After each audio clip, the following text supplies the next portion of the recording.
Dios les bendiga a todos, hermanos amados. Bienvenidos una vez más a este hermoso encuentro que el Señor nos está dando todos los domingos para compartir la palabra del Señor. Vamos a ir esperando que todos los que están en disposición de escuchar la palabra se vayan conectando de manera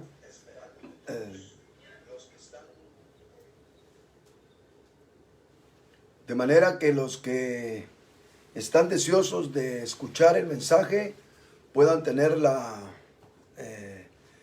cobertura de todo lo que vamos a hablar. Así que, hermanos, todos están viendo que estamos siendo puntuales para hablar, para compartir, para que también no nos excedamos con el tiempo. Por lo menos los que ya me conocen ya van viendo que estamos regulándonos en cuanto al tiempo lo más que podemos, de manera que nuestros cuerpos, nuestra mente pueda aguantar, escuchar la palabra del Señor, y lo que humanamente no podemos hacerlo, que el Espíritu Santo nos auxilie para asimilar el mensaje del Señor. Vamos, hermanos, entonces a empezar con la última parte del tema que hemos venido tratando. Solamente déjenme hacer una oración para que el Señor nos auxilie y nos bendiga esta mañana. Padre que estás en el cielo, Señor eterno, venimos delante de ti, oh Dios mío, para suplicarte que tú tengas a bien, Señor, abrirnos la palabra una vez más, como siempre, Señor, lo has estado haciendo en estos días. Oh Señor de la gloria, permíteme conectarme en el Espíritu, Señor, y que pueda suceder el milagro que alguna vez pasó con el apóstol Pablo cuando dijo a los corintios: yo en espíritu estoy con vosotros. Permíteme, Señor, con todos los que conocemos, con todos mis hermanos de las iglesias en cada localidad, Señor, podamos conectarnos hoy en espíritu para poder transmitirles, Señor, no solamente enseñar a sus mentes, sino transmitir a sus corazones el mensaje de tu palabra, Señor eterno. Permíteme también, Señor, conectarme con aquellas personas que posiblemente no conocemos, pero que están haciendo el tiempo para escuchar tu palabra, Señor, donde quiera que estén, en cualquier parte del mundo, Señor, donde hayan personas hambrientas, deseosas de escuchar tu palabra y que están, Señor, tomando su tiempo para escucharla. Por favor, Dios de los cielos, envía tu bendición y que tu palabra no regrese vacía, Señor, sino que llegue a cambiar, a reestructurar, Señor, la mente, a poner un espíritu de arrepentimiento, Señor, en el corazón, en cada vida, para que tu evangelio, Señor, pueda echar raíces en todo, Señor, nuestra parte psicológica, y podamos nosotros, Dios de los cielos, manifestar tu imagen, tu semejanza, y aún más también disfrutar de la vida que solo tú eres capaz de darle al hombre. Por favor, Señor, te lo suplico, y a mí, Señor, dame la gracia para terminar, Señor, este tema conforme a tu sabiduría. En el nombre de Jesús. Amén y amén. Vamos a ver el último aspecto del tema que estamos considerando desde hace algunos domingos: cómo edificamos sobre el nuevo cimiento que es Cristo. Y el apóstol Pablo nos proveyó unas hermosas palabras en Gálatas capítulo 2. Gálatas capítulo 2.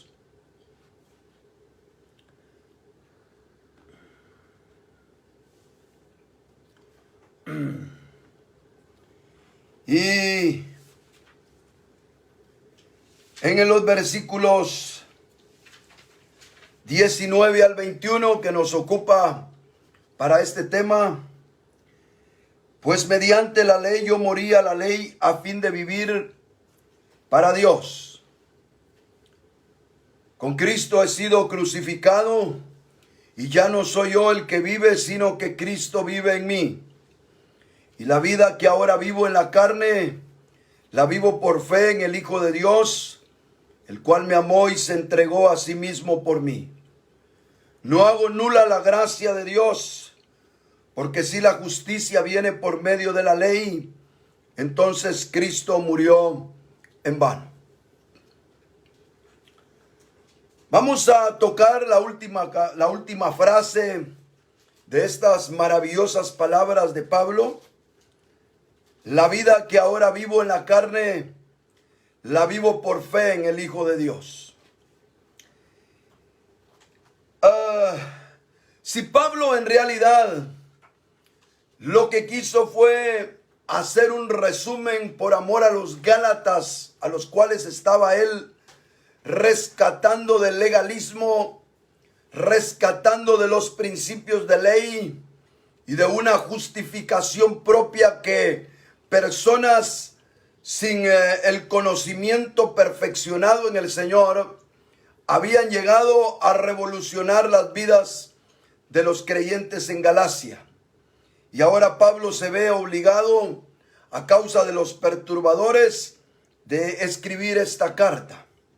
Y en esta carta él cuenta el escenario donde tuvo que confrontar al mismo Pedro, el cual había obviamente alcanzado una gran fama, renombre y admiración de parte de todas las iglesias, aún las iglesias gentiles. La razón es obvia.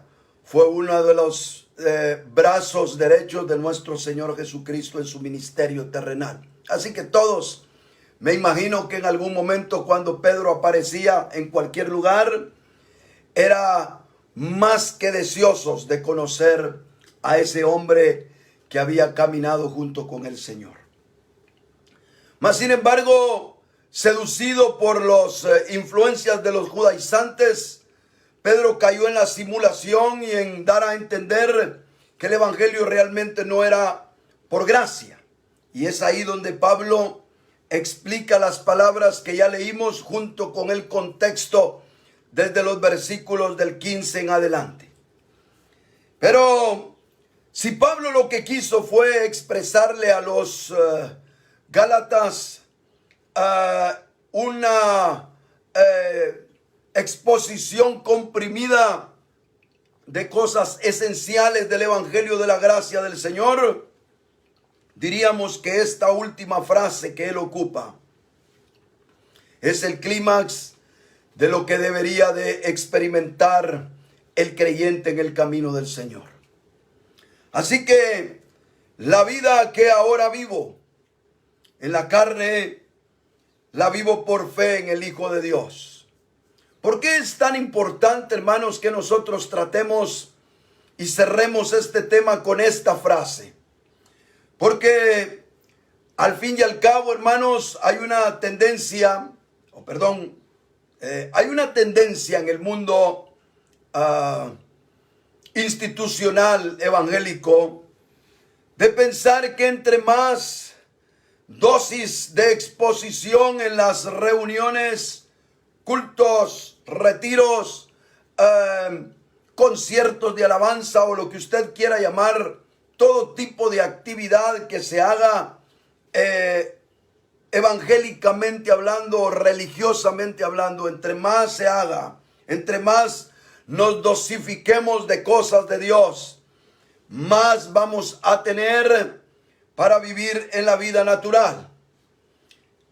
Y aunque nosotros debemos de estar conectados propiamente con el Señor, es una manera un tanto equivocada o posiblemente muy equivocada de ver la verdad del Señor. No somos como un vehículo que se le llena el tanque de combustible y entonces el vehículo empieza a caminar y cuando ya se va acabando el combustible otra vez a llenar. No es tan así el asunto, sino que, hermano, la vida natural es la que más ocupa de espacio en todos nosotros. Llámense personas dedicadas a tiempo completo o llámense personas normales en la vida cristiana, que en realidad para el Señor no existen clérigos y laicos, sino simple y sencillamente los que se dedican porque el Señor así les demandó y así les permitió enteramente para las cosas del Señor, y los que no lo hacen. Pero aún las personas que nos dedicamos a las cosas del Señor, es imposible, si hacemos un inventario, es imposible igualar el tiempo natural que cualquier ministro del Señor vive con el tiempo en el cual está estudiando, buscando y teniendo una comunión objetiva con el Señor. Entonces, quiere decir que la vida natural nos está marcando a nosotros algo que no podemos obviar en ese principio.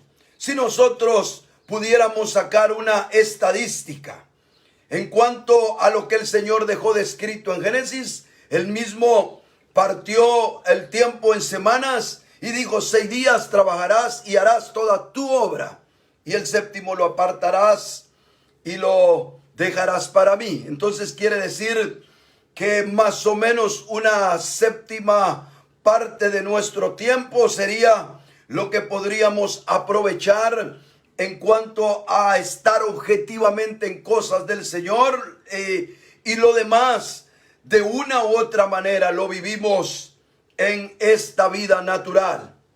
Ahora entonces quiere decir, hermanos, que el secreto de la vida en el Señor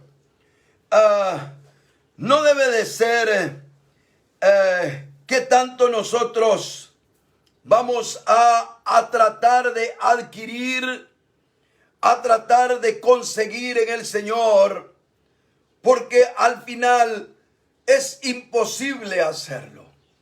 Si nosotros queremos llenar nuestra mente, por ejemplo, de las cosas del Señor, vamos a terminar intelectualmente torcidos. Si nosotros pretendemos llenar nuestra parte emocional de las cosas del Señor, vamos a terminar místicamente torcidos. En realidad, lo que el Señor quiere hacer con nosotros no es eso. Tenemos que entender cómo realmente nosotros vamos a vivir y vamos a alcanzar la plenitud que el Señor quiere para nosotros. Además, abonando a todo eso, cuando uno ve, por ejemplo, la carta de Tesalonicenses, que es precisamente una de las cartas en las cuales el apóstol Pablo habla muy específicamente de la venida del Señor, como para que alguien no lo tomara en cuenta. Note que donde él habla acerca del arrebatamiento, donde él habla de la venida del Señor, donde especifica la resurrección de los muertos, etcétera, también exhorta fuertemente a que todos se dediquen a sus negocios, que todos sepan conducirse en su vida matrimonial, etcétera. ¿Por qué? Porque nosotros los seres humanos es imposible que tengamos una dedicación de mente y cuerpo 100% a las cosas del Señor. Esa no debe ser ni siquiera nuestra aspiración, porque no es lo que el Señor diseñó para nosotros. Sería como agarrar un vehículo normal, un sedán normal, y usted pretender que desde las 3 de la mañana hasta las 11 de la noche el carro no se apaga y siempre está encendido y siempre va para algún lado. Por supuesto, le va a funcionar el carro, pero se va a dar cuenta usted que le va a reducir la vida al vehículo. Nosotros no fuimos creados de esa manera, sino más bien nosotros fuimos creados para que en esos 6 días espiritualmente que usted tiene, la vida divina se entreteja en su propia personalidad, en su propio ser, en su propia vida natural. Y ese es el tremendo secreto, lo maravilloso que encontramos nosotros.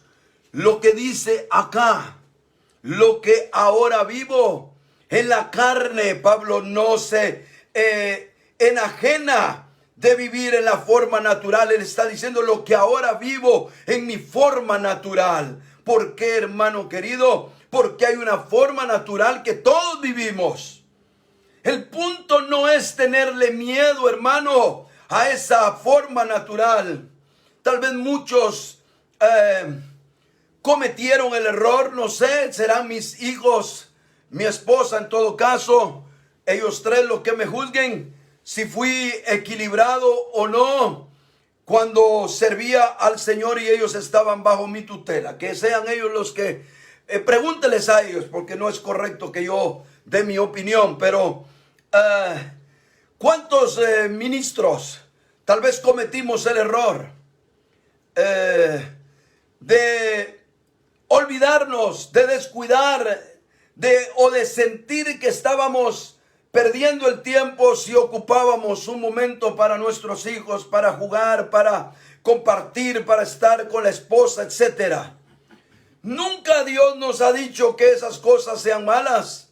Él solo nos ha dicho que sobre todas las demás cosas debemos de amarlo a Él. Y es más, dice, amarás al Señor tu Dios en primer lugar. Pero si usted no aprecia las demás cosas, ¿cómo va a apreciar a Dios? Dice el apóstol Juan, si tú no amas a tu hermano a quien ves, ¿cómo vas a amar a Dios a quien no ves? Si no amas a tus hijos, a tu familia, si no te ocupas de ellos, ¿cómo te vas a ocupar de las cosas del reino? Entonces, hermano, nosotros le hemos tenido temor a ese tipo de cosas, sencillamente porque lo que experimentamos nosotros en la vida es que dejamos las cosas del Señor, donde estamos conectados, donde estamos enchufados a las cosas de Dios, donde pareciera, hermano, que hay una burbujita de cosas hermosas en el Señor. Pareciera que estamos en una pequeña nave nodriza cuando estamos con los hermanos, etcétera, y cuando nos vamos, como que literalmente no salimos de dicha burbuja. Y empezamos a darnos cuenta que no somos tan amables como lo éramos en la iglesia.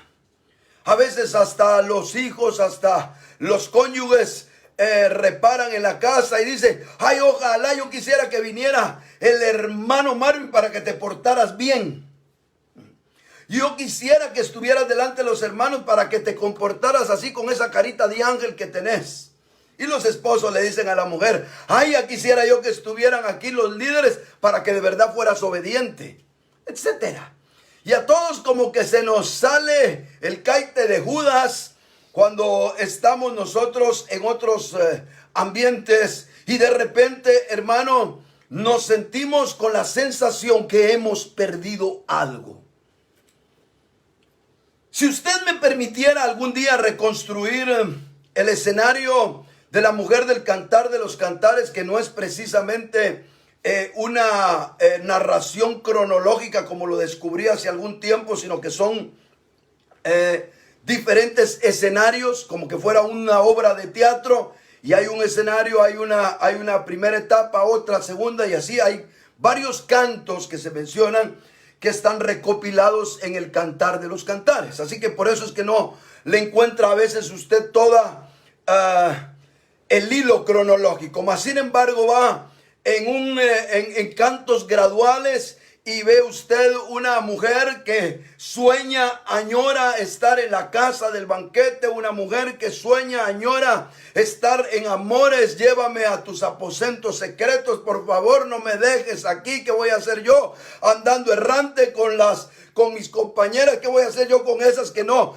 tienen mucho amor al Señor? ¿Cómo le pasa a muchos cristianos que de repente están en el trabajo y dicen, ay, qué desgracia que me toca estar con todos estos impíos oyendo música y aquí, y me sacan, me estorban, y yo por eso es que soy carnal, hermano, porque yo quisiera estar metido en la iglesia?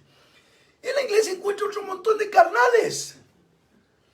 En realidad no es ese el camino a seguir. Pensamos, hermano, es la vida, perdóneme usted, de donde se desarrolló en algún momento la vida monástica. Nosotros pues no tenemos monasterios. La religión evangélica propiamente no tiene monasterios. Sí tiene algunos seminarios, algunas denominaciones tienen seminarios donde hacen más o menos lo mismo, pero no es muy famoso a como los monasterios en el mundo católico. Pero ¿cuántos de nosotros a veces quisieran, ay, ojalá que hubiera un lugar donde me encerrara yo y me olvidara de las cosas de este mundo. No piense que va a ser diferente. ¿Por qué? Porque Dios no nos hizo así. Lo que nosotros debemos de hacer más bien es aprender el principio, la figura que encontramos nosotros en el Antiguo Testamento, cuando los hijos de Israel avanzaban en el desierto. El desierto es figura de nuestra vida, de nuestra caminata aquí en la tierra. Cuando los hijos de Israel avanzaban en el desierto, la que iba delante de ellos era el arca del pacto. Ella les guiaba, ella les movía, pero era una combinación maravillosa que no me voy a dar a la tarea de hablar mucho, porque apenas si esto ha empezado a hablar y como siempre cronómetro se me olvidó. Así que, y hoy les voy a contar al final, que hoy sí tengo que terminar muy puntual por un asunto que se lo cuento al final. Pero, hermano amado, iban en el desierto, el arca del pacto iba buscándole dónde reposar, donde se quedaba el arca, ahí se quedaban ellos. Entonces la caminata de ellos era conjunta entre el arca y ellos mismos. Era un asunto muy extraño, hermano, porque el arca les iba por delante y ellos a veces estaban dando vueltas. Como que el arca entendía los corazones del pueblo y los hacía dar vueltas, y cuando el pueblo enderezaba su caminar, también el arca les guiaba exactamente por donde debería ser. No vamos a entrar en esos misterios, pero una cosa sí es cierto: cada avance de los hijos de Israel en el desierto era acompañado del arca. Entonces, hermano, el Señor quiere que nosotros caminemos en esta vida. Lo que ahora vivo en la carne, aleluya, vivirlo como integrando a Dios en nuestro ser natural. Integrando a Dios en nuestro ser natural. Ese es básicamente el tema que hablamos el domingo pasado. Cristo vive en mí. Pero el apóstol Pablo se va, hermano, expone este tema a lo más tremendo. Porque ahora dice, no solamente Cristo vive en mí, ahora dice lo que yo.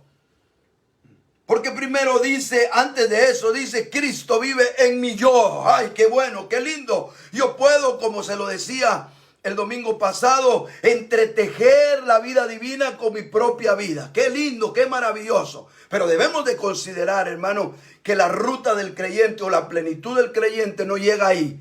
Porque ahora Pablo regresa otra vez a su yo. Porque si nosotros leyéramos y le pusiéramos un punto final a lo que dice Pablo antes de esta frase, y lo que ahora vivo en la carne, y solo se quedara usted, Cristo vive en mí, usted llegaría a pensar que nosotros somos desplazados, que nosotros ya no tenemos nada que ver en el asunto, que el Señor vive. Pero no va a ir a vivir Cristo en mis juegos de fútbol, no va a ir Cristo en mi vida cuando voy al estadio, no voy a ir. Y nosotros pensamos que eso no es posible, porque ahora Cristo vive en mí. Pero Pablo viene y termina no de esa manera. Él termina diciendo, y la vida que ahora yo, una vez más, aparece ese yo. Pero un yo resucitado, un yo en resurrección, un yo sin falsedad, un yo con muchas cosas buenas ahora. Un yo liberado, un yo con transformación, un yo con la vida divina entretejida en él. Ahora, lo que ahora vivo en la carne, lo vivo por fe en el Hijo de Dios. Yo quisiera, hermano, para que usted me entendiera a plenitud de este tema, le voy a hacer una pregunta. No me estoy saliendo de lo que le estoy diciendo, pero lo quiero enganchar bien a lo que estoy hablando. ¿Perseguimos algo en el Señor? Y como no lo puedo ver a ustedes por internet, le voy a hacer la pregunta a mis hermanos que tengo acá. Les pregunto, ¿persiguen algo en el Señor ustedes? ¿Sí? ¿Sí persiguen que el Señor los bendiga? ¿Sí o no? Se quedan ahí como que me los voy a agarrar en curva. No sean honestos. ¿Persiguen algo en el Señor, sí o no? Hermana Mercy, ¿persigue algo en el Señor? Sí. Hermana Neidy, sí. ¿Su amado esposo? Amén. Sí, persiguen algo en el Señor. ¿Saben ustedes que precisamente por eso no alcanza la plenitud? ¿Por qué? Porque, hermano, La plenitud de vida en el Señor no es cuánto logro tener de Dios, sino cuánto logro creerle a Dios. Oigan esto, apúntelo por favor. Si el Señor se acordara de mí muy pronto, ojalá que frases como estas le recuerden a este hombre, pero especialmente le recuerden su palabra. La plenitud de la vida no es cuánto logro tener de Dios, sino cuánto logro creerle a Dios. Entonces, hermano, usted alcanzó muchos y empezó a dejar entretejer la vida del Señor, que Cristo viva en su yo. Eso está muy bueno. Pero la plenitud, lo más grande de la vida en el Señor, no es dedicarnos, hermano, a estar acaparando y acaparando y acaparando. Y que conste, el Señor nos seguirá dando, aún usted no tenga capacidad alguna.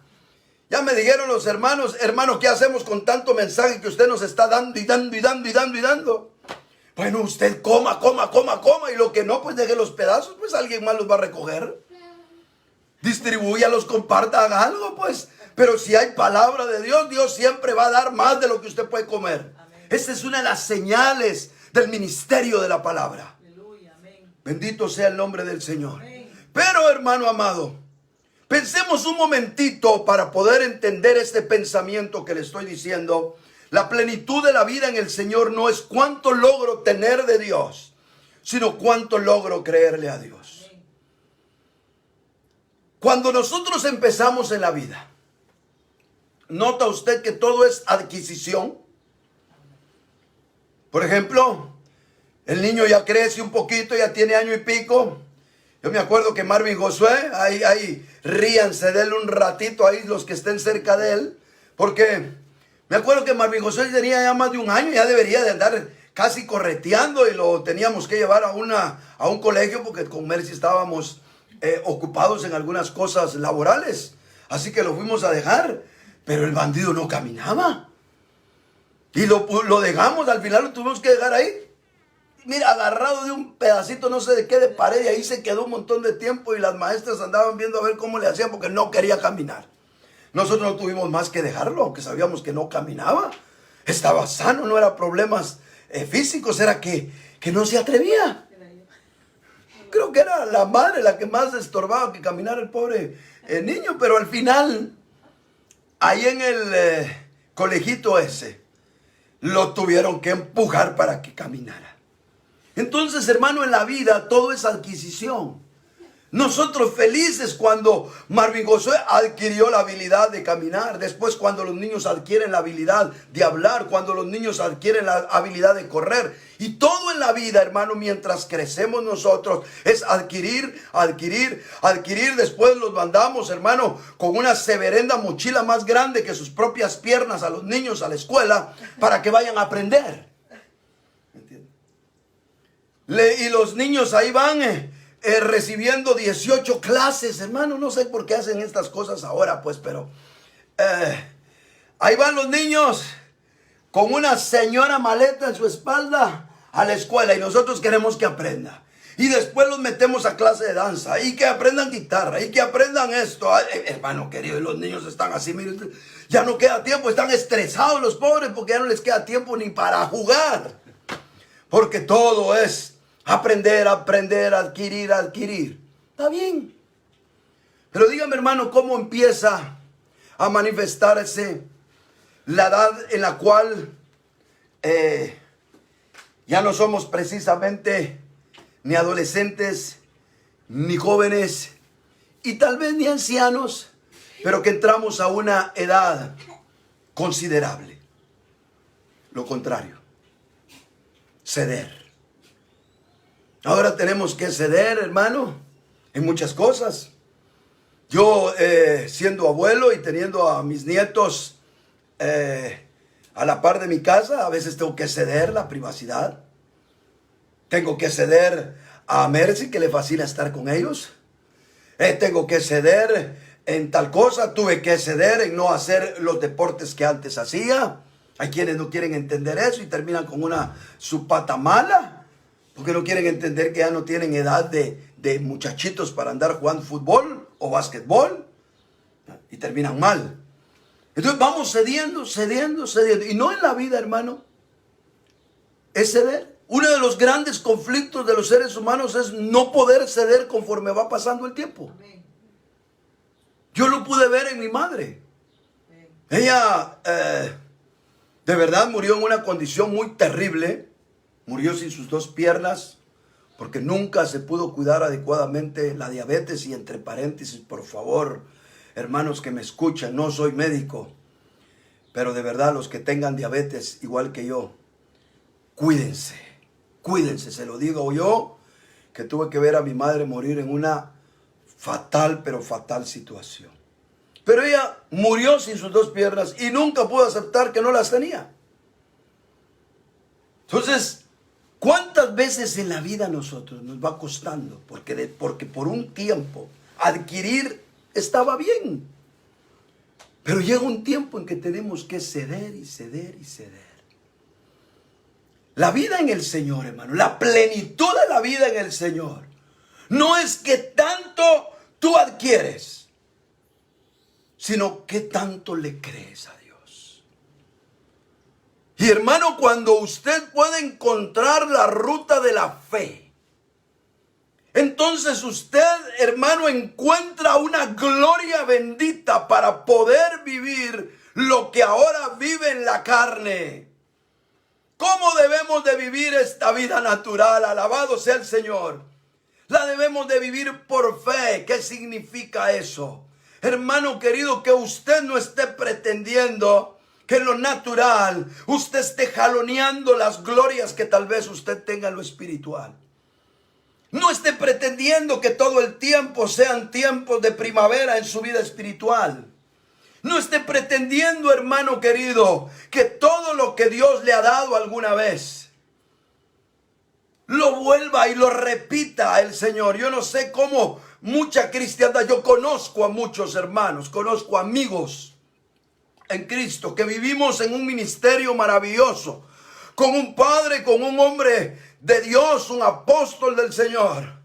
Y que vivimos un tiempo espectacular, no solo entre nuestra propia misión en la que estábamos, sino que todo mundo en Guatemala se dio cuenta que en ese lugar, en esas iglesias, había algo espectacular que es difícil de explicar, pero que era genuino, de Dios, glorioso, impactante.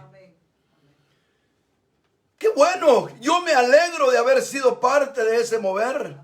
Yo me alegro de haberme sentado a la mesa con un hombre de Dios, como fue el doctor Otoniel Ríos Paredes.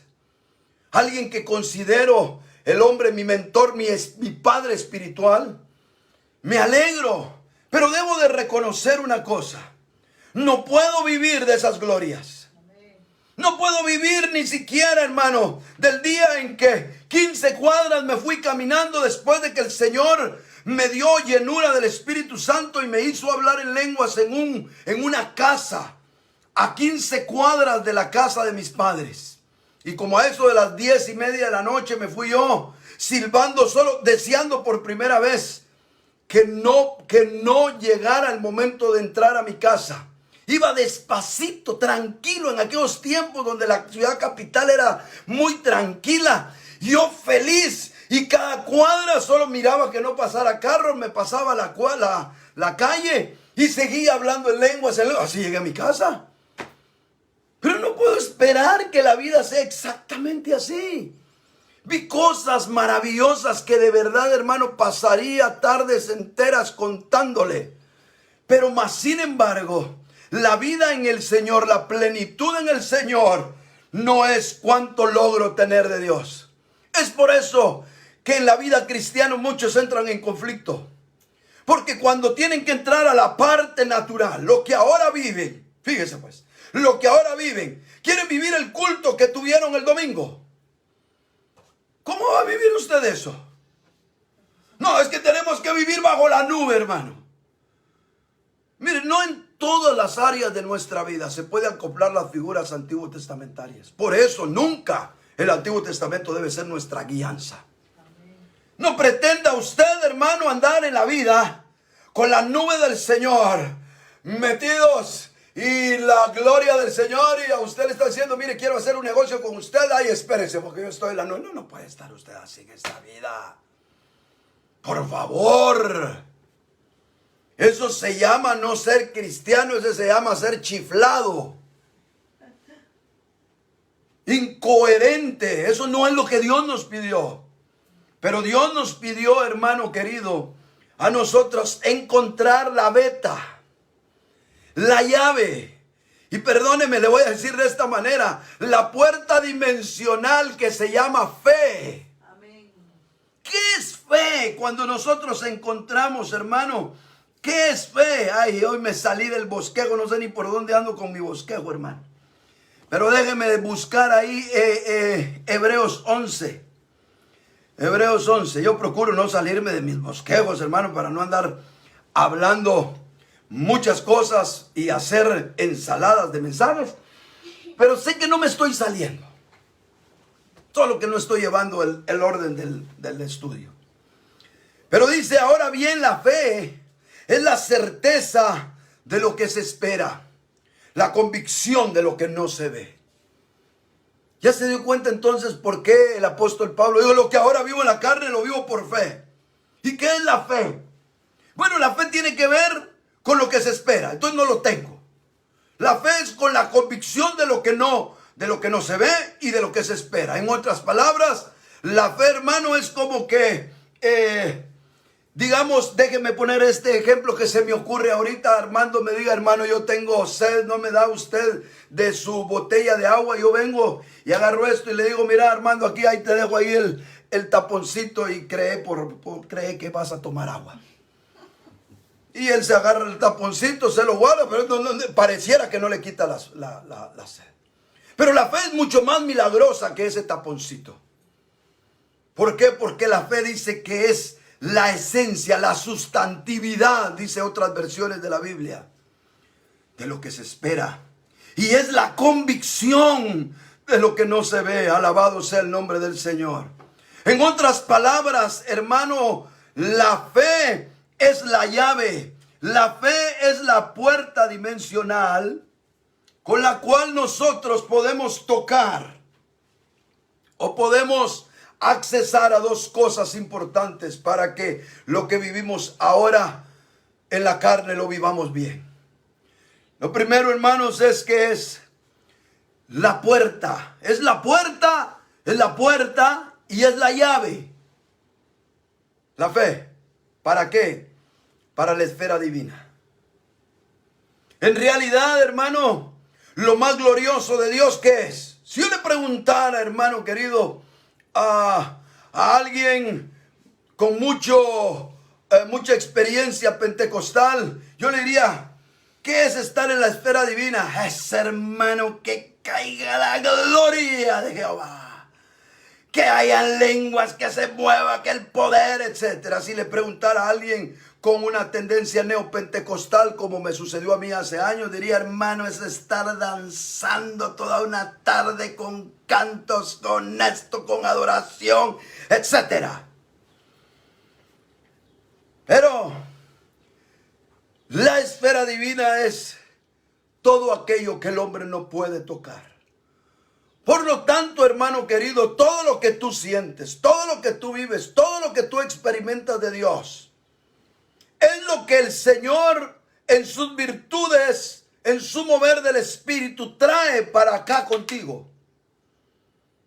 Lo que tú no sientes, no ves, no tocas, no oyes, es lo que Dios se reserva en su esfera celestial.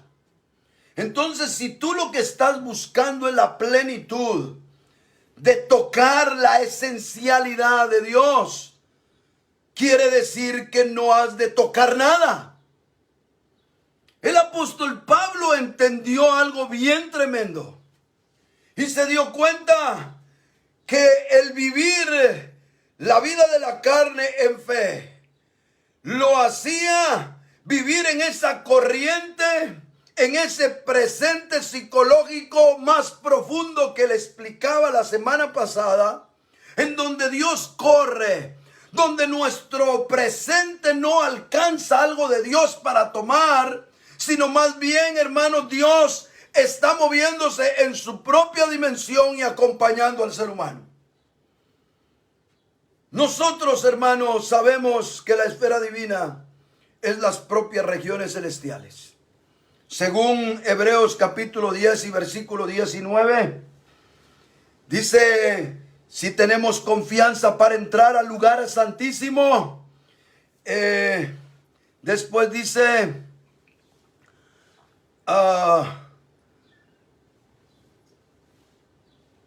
acerquémonos con corazón sincero, en plena certidumbre de fe. Nota, habla del lugar santísimo. Tenemos confianza para entrar al lugar santísimo. Hagámoslo con plena certidumbre de fe.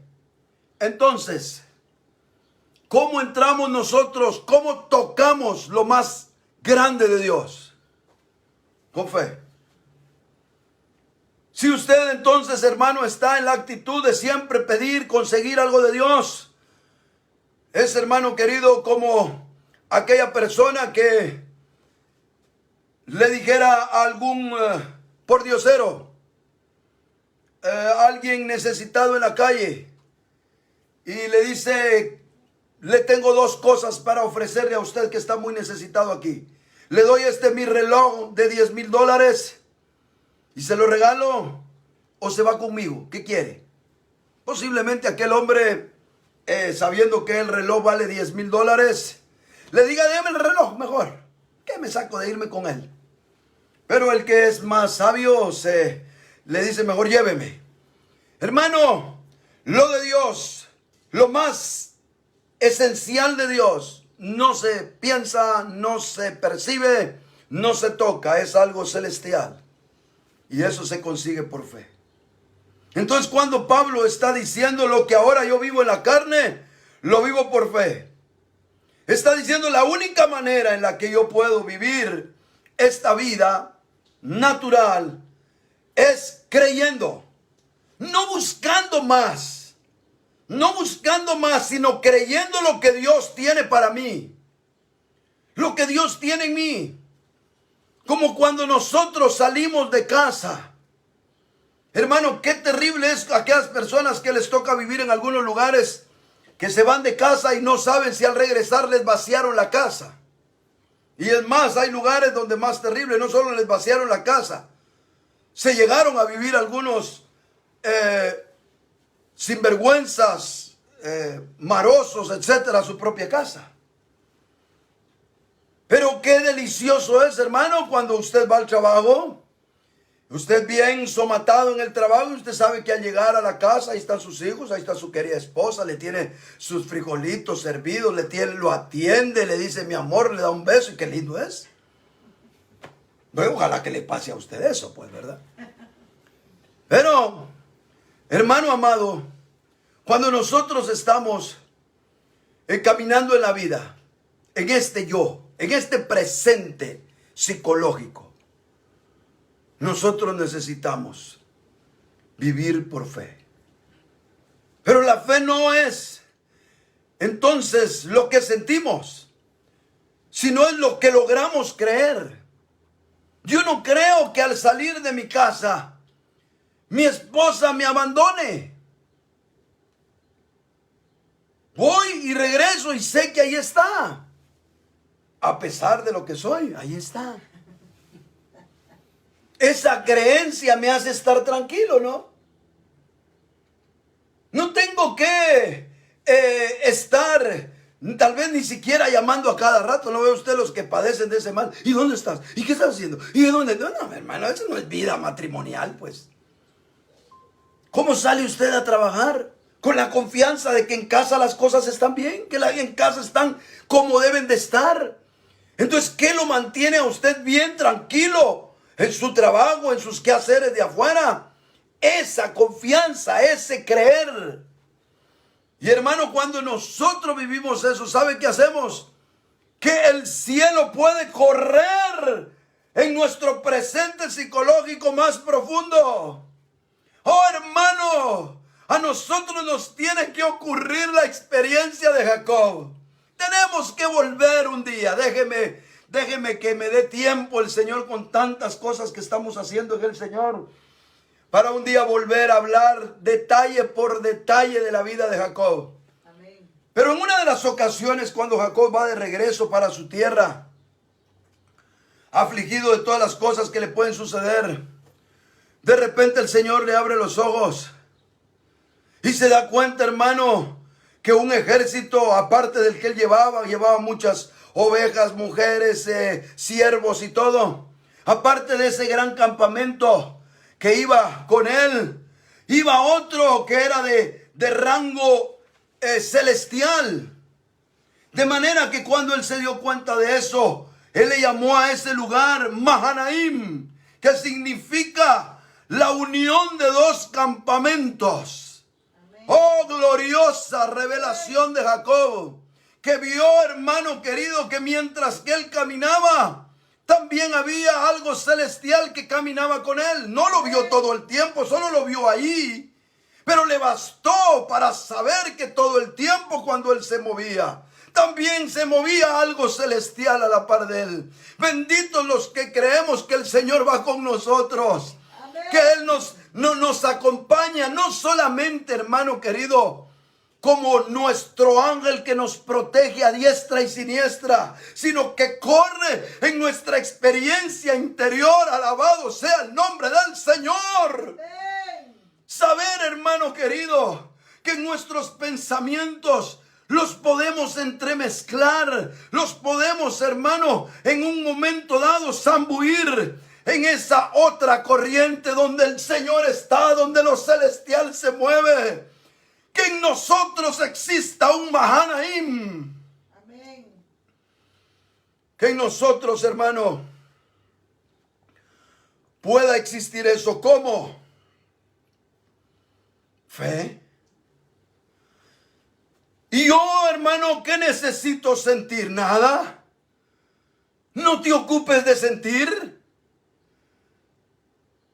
Eso es lo que tienes que aprender. Amén. Cuando eras niño espiritual, andabas detrás de todas las virtudes espirituales. Somos, hermanos, como los niños que le dice la mamá: mira, aprende a decirle gracias a tu papá. Aprende a ser amoroso. Entonces viene el niño y aprende esos códigos. Y llega como es muy honestón, ¿verdad? No tiene el falso yo todavía definido en él. Entonces llega con papá y le dice: papá, te quiero, ¿me das dinero? Papá, te quiero, llévame a comer. Papá, te amo, ¿me das una pizza? No se espera ni segundos.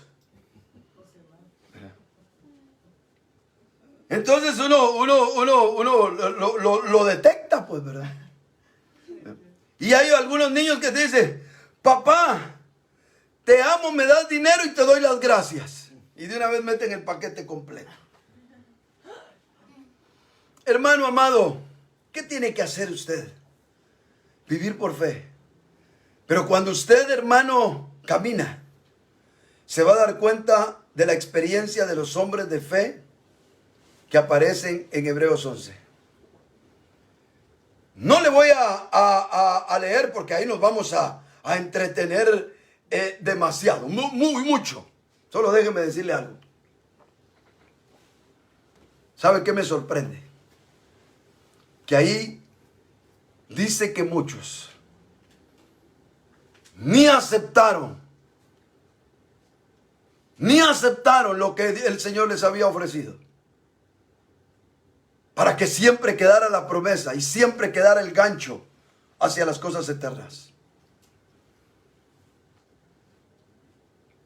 Aceptaron que eran peregrinos y que el Señor les había dado una tierra, pero no una tierra de acá.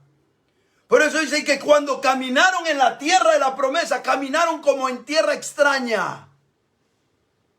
Mire un Abraham que Dios le ofreció la tierra, le dijo: mira para allá, mira para todos lados, y todo eso te lo voy a dar a ti y a tus descendientes. Y cuando se puso a caminar en ella, No se puso a hacer como muchos. Yo poseo esto, y yo poseo las naciones, y poseemos el gobierno, y poseemos, déjese de pajas. Perdóneme usted que me recordé de algunas cosas que he oído. Si usted no tiene la culpa. Pero este hombre dice que caminó como por tierra extraña. Mientras que iba caminando en la tierra de la promesa, decía, no, hay algo más, hay algo más. ¿Por qué? Porque estaba esperando lo eterno. Se enganchó con la fe, entendió que la fe era más preciada que la misma promesa cumplida. Dios nos ayude a nosotros. ¿Cómo vamos a descubrir esa llave y esa puerta dimensional para vivir en nuestro presente psicológico hoy? Cuando, hermano, no dependamos excesivamente de lo que Dios nos dice o de lo que Dios hace. No dependa. Crea que todo lo que le pasa ayuda para bien a todos los que aman a Dios. Amén. Pero créalo. Viva por fe.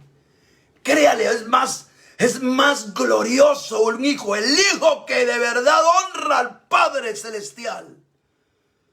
Es el que cree, aunque no mire. Es el que cree, aunque no sienta. Es el que cree, aunque no vea de dónde lo va a sacar Dios. Alabado sea el nombre del Señor. Y por último, hermano, para ir rápido,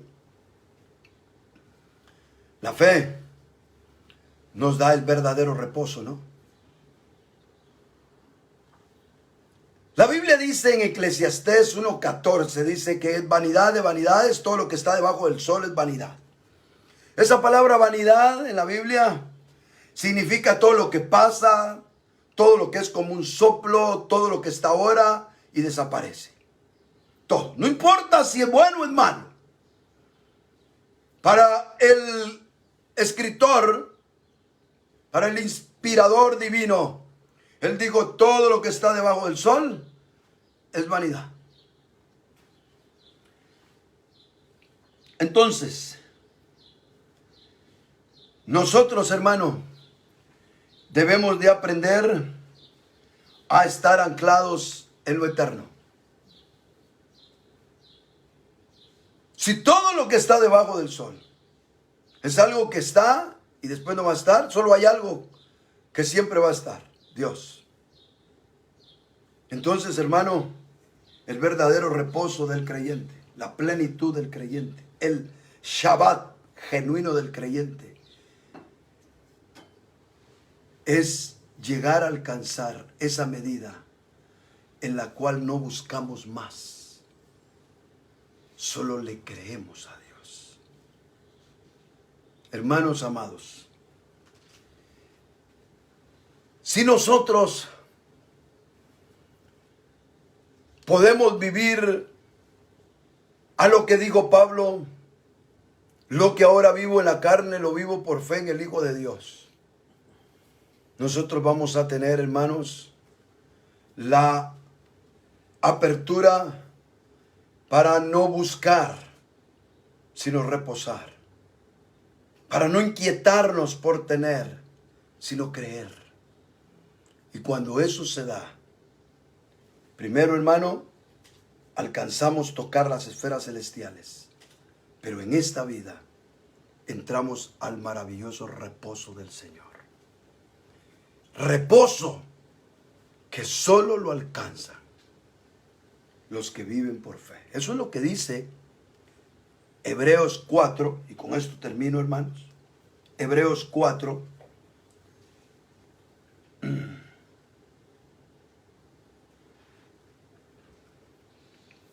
versículos del 1 al 3 dice: por tanto, temamos no sea que permaneciendo aún la promesa de entrar en su reposo, alguno de vosotros parezca no haberlo alcanzado. Porque en verdad a nosotros se nos ha anunciado la buena nueva como también a ellos, pero la palabra que ellos oyeron no les aprovechó por no ir acompañada por fe en los que oyeron.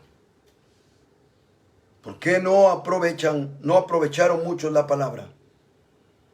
porque no le pusieron fe, porque no quisieron entender que lo más glorioso en Dios no es lo que nos da, no es lo que nos da, es lo que le creemos. Porque al creerle a Dios, nos abre una brecha, nos abre el camino para estar en lo celestial. Pero algo todavía maravilloso, antes de llegar a lo celestial, porque a lo celestial llegamos ahora y llegaremos después, pero aparte de lo celestial, nos da la bendición de vivir en el reposo. De manera, hermano, que no nos agite la vida natural, que no nos agite el trabajo, las ocupaciones de la vida, que no nos agite, hermano, la familia, que no nos saque del reposo nada, sino que podamos simple y sencillamente vivir esencialmente a Dios, no porque lo sentimos, no porque lo experimentamos, no por un milagro, ni por una virtud, ni por un consuelo divino, sino sencillamente porque le creemos a Él. Y cuando nosotros le creemos, literalmente, hermano, entramos a un estado psicológico en el cual somos libres, en el cual genuinamente somos transformados por la vida divina que está corriendo junto a nosotros. Y ese bendito Mahanaim lo hacemos una realidad en nuestra experiencia de vida. Hermano, yo espero en el Señor que todos estos mensajes que el Señor nos ha dado le hayan sido de mucha bendición a su vida. Que el Señor Jesucristo multiplique la palabra, la enseñanza y le dé a usted mucho más de lo que yo he podido compartirle a través de estos mensajes. Yo me voy a despedir de usted, hermano. He conocido a un siervo del Señor hace algunos días y él es ministro del Señor en el Perú, en un lugar que se llama Ayacucho. Y él me conoció alguna vez que yo estuve en Perú, cuando él era muy jovencito, y me contactó, y él es ministro en una o dos iglesias, no estoy completamente seguro cuántas iglesias él atiende, pero sé que en Ayacucho está ministrando al Señor con su familia y atendiendo una congregación a la cual me invitó a conectarme con ellos a través del internet y compartir la palabra del Señor dentro de unos minutos. Y es la razón por la cual tengo que terminar, aunque estamos terminando casi al mismo tiempo que otras veces, sin dar más tiempo vamos a terminar la transmisión aquí. Pero les quiero pedir algo, pero por favor háganlo.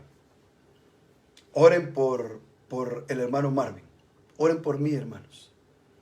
De verdad necesito sus oraciones para que la palabra del Señor corra y sea glorificada. Amén. Y que el Dios del cielo haga lo que Él quiera con las almas sedientas y necesitadas que seguramente siguen habiendo en muchos lugares. Amén. Y hermanos, por favor no se cansen de compartir estas cosas. Son Amén. Ustedes los que pueden revolucionar los mensajes a través de las redes sociales. Yo les comparto a los que ya me conocen. Muchos de los que están conectados son los hermanos, los discípulos que atendemos con amor. Pero si usted, hermano, se ocupa de evangelizar, de hablar la palabra y presentar estos mensajes y todo lo que estamos haciendo a través de las redes sociales, téngalo por seguro que la palabra del Señor va a llegar, va a penetrar y va a quebrar muchos paradigmas y muchos llegarán a ser beneficiados con la vida divina. Hágalo, hermano, hagamos. Ya nos metió Dios a esto. Sin querer, queriendo, ya estamos acá. Démosle ahora. Démosle con amor, con un servicio al Señor.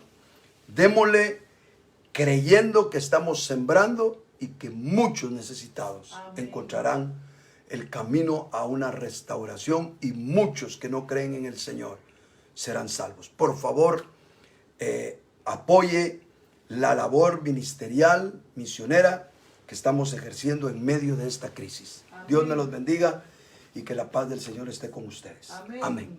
Amén.